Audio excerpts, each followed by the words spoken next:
Thank you very much, Senator Lee. And I really, we all do appreciate the focus you've had on competition and how important that is.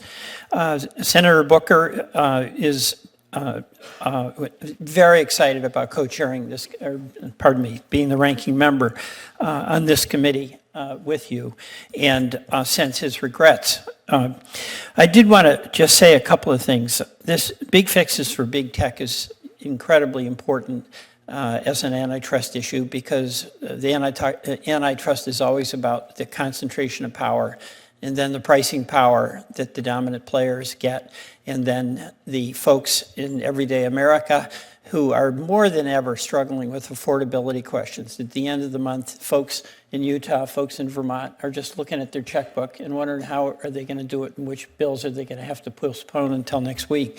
And that includes, by the way, a lot of things that are related to tech. So this is a very timely hearing, and I'm very confident we're going to make some progress with your leadership and the leadership of Senator Booker.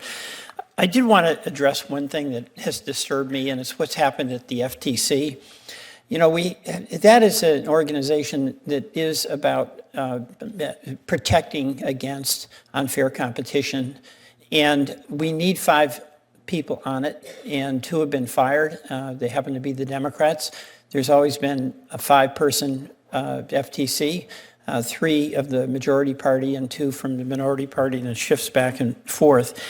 And I just want to express my dissatisfaction and dismay at that, because that FTC does things that is absolutely helpful to protecting consumers from this abuse of pricing power. You know, we had with this FTC in 2022, they stopped a consolidation of Kroger and Albertsons, which most economists thought was going to raise food prices for those folks in Utah and those folks in Vermont. They brought an administrative complaint against the prescription benefit managers. And it's such a ripoff what's happening to everyday consumers and employers, by the way, who pay a lot of money for employer-sponsored health care, and they have no visibility, no transparency into how much people are getting charged. And it hurts small employers and big employers in your state and mine. And the FTC was on that case. And also, they are on another matter that is near and dear to Vermont farmers, the right to repair. I mean, how in the world is it that you can't, if you own a tractor, repair it yourself? You've got to go in and pay a lot of money because it's now all on computers.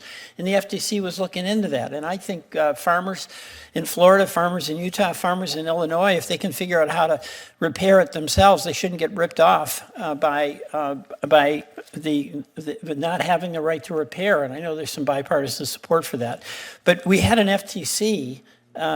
We have an FTC that was on all 3 of those cases. So my view, it's really important that we get that at full strength, and I'm very disappointed that we have an administration that would fire 2 in midterm. But with that, let's get on with hearing from the people who know what they're talking about. And that's them, more so than us a lot of the times. Thank you very much.